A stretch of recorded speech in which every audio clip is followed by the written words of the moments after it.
Hello student, welcome to all. बेटा आज आप लोग डीएलएड फोर्थ सेमेस्टर का कंपलसरी पेपर शैक्षिक प्रबंधन एवं प्रशासन के विषय में अध्ययन करेंगे। इसके पहली क्लास में आप लोग ने संस्थागत नियोजन, प्रबंधन का अर्थ और इसके अलावा विद्यालय प्रबंधन इत्यादि के विषय में अध्ययन किया। आज आप लोग शैक्षिक प्रबंधन का अर्थ और उसकी परिभाषा के विषय में अध्ययन करेंगे। तो बेटा सबसे पहले हम बात करते हैं कि शैक्षिक प्रबंधन होता क्या है।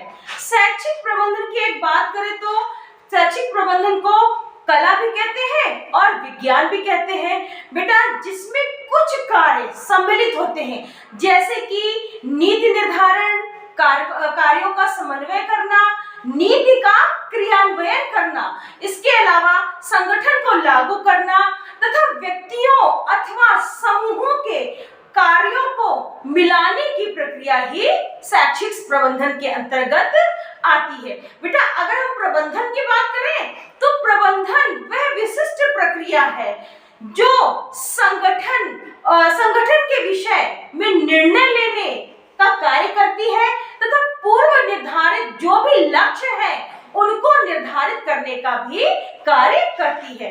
बेटा अगर कहा जाए तो शैक्षिक प्रबंधन संस्थाओं में उपलब्ध भौतिक व वित्तीय संसाधनों की योजनाबद्ध, संगठित एवं नियंत्रित उपयोग करने वाली प्रक्रिया है ताकि शैक्षिक उद्देश्यों को प्रभावी ढंग से प्राप्त किया जा सके।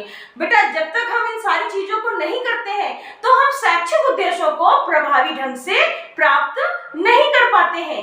बेटा इनका संबंध विद्यालय हो गया, महाविद्यालय हो गया, विश्वविद्यालय तथा अन्य शैक्षिक संस्थाओं के संचालन और व्यवस्था में सुधार के लिए लिया जाता है।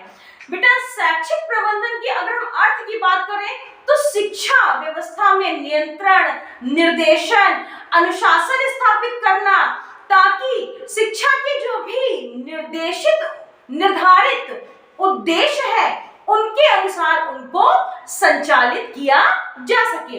बेटा शिक्षा संस्थाओं की जो भी गतिविधियां हैं, उनके जो भी नियम कानून है, उनकी जो भी नीतियां हैं, इसके अंतर्गत संचालित की जाती हैं। अब हम बात करते हैं शैक्षिक प्रबंधन की परिभाषाओं की।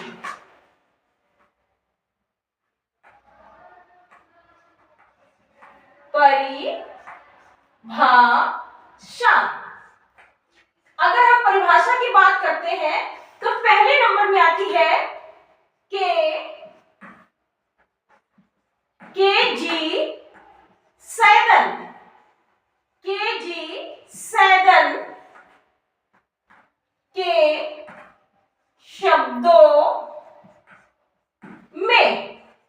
सैदन के शब्दों में इन्होंने कहा है शैक्षिक प्रबंधन वह प्रक्रिया है, शैक्षिक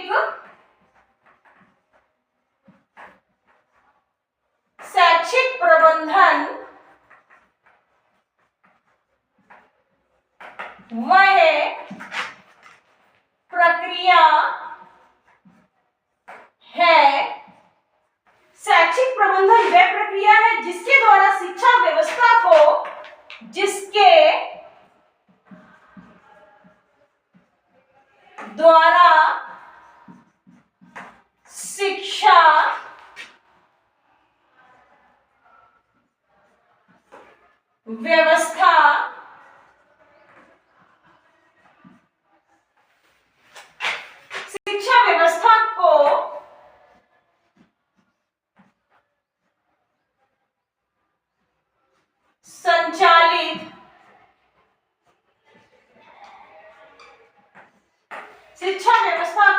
संचालित और निर्देशित व नियंत्रित,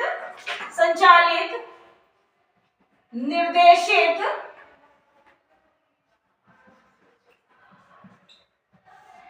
व नियंत्रित किया जाता है। बेटा अगली परिभाषा दी है बीपी चटर्जी। दूसरी परिभाषा है बी पी चटर्जी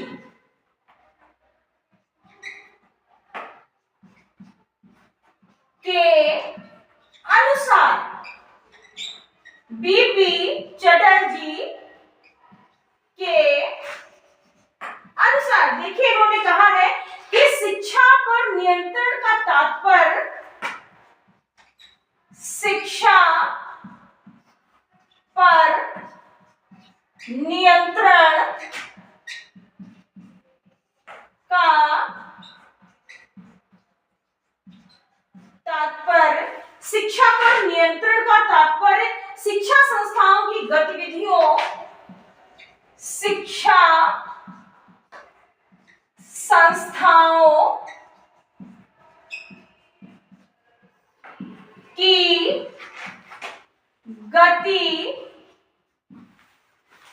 गतिविधियों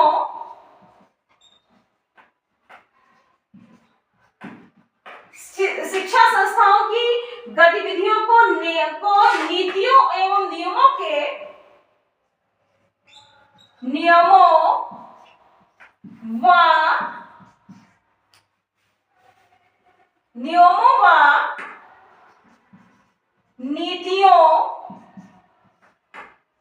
नियमों व नीतियों के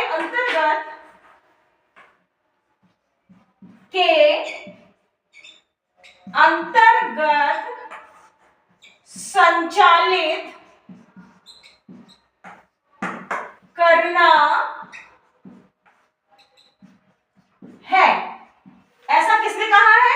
ऐसा कहा है बीपी चटर्जी ने। बेटा अगली परिभाषा है आपकी N C E R T के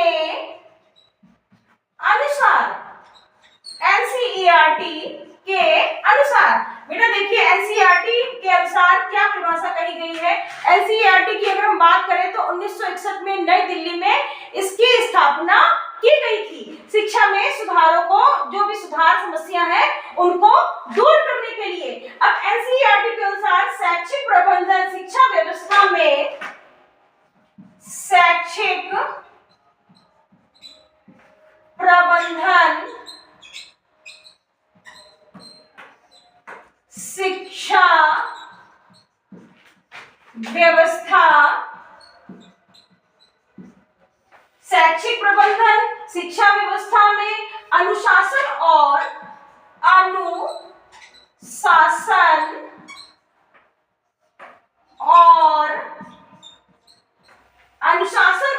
समन्वय और गुणवत्ता, अनुशासन और समन्वय और गुणवत्ता, समन्वय और गुणवत्ता बनाए रखने की, गुणवत्ता बनाए रखने की प्रक्रिया है। ऐसा कहा है एनसीईआरटी में। बेटा सबसे पहली परिभाषा है के.जी. सैगल के शब्दों में शैक्षिक प्रबंधन की। तो इन्होंने कहा है शैक्षिक प्रबंधन वह प्रक्रिया है जिसके द्वारा शिक्षा व्यवस्था को संचालित, निर्देशित व नियंत्रित किया जाता है। कैसे किया जाता है? जो भी गतिविधियां, नियम इत्यादि है उनको संचालित करने के लिए हम शिक्षा से संबंधित प्रबंधन का निर्माण करते हैं। अगले नंबर में आता है बीपी चटर्जी के अनुसार। देखिए इन्होंने क्या कहा है, शिक्षा पर नियंत्रण का तात्पर्य, मतलब कि शिक्षा पर नियंत्रण, जो भी नियम और कानून बने हैं उनको सही दिशा में संचालित करने की बात कही गई है। शिक्षा संस्थाओं की गतिविधि, जो भी शिक्षा संस्था में जो भी गतिविधियां हैं, जो भी नियम बनाए गए हैं, जो भी नीतियां, मतलब जो भी पॉलिसी बनाई गई है शिक्षा से संबंधित, के अंतर्गत संचालित करना है। मतलब कि हमारी सरकार ने हमारे लिए जो भी शिक्षा से संबंधित जो भी आर्टिकल है, जो भी नियम है, जो भी नीतियां हैं जो बनाई गई है, उनका सही ढंग से निर्माण हो रहा है कि नहीं, सही ढंग से बच्चों को मुहैया कराया जा रहा है कि नहीं, इन सभी कार्यों के बारे में हम शैक्षिक प्रबंधन के अंतर्गत बात करते हैं। अब बात आती है NCERT के अनुसार, राष्ट्रीय शैक्षिक अनुसंधान और परिषद के अनुसार इन्होंने कहा है शैक्षिक प्रबंधन शिक्षा व्यवस्था, अनुशासन और समन्वय और गुणवत्ता बनाए रखने की प्रक्रिया है।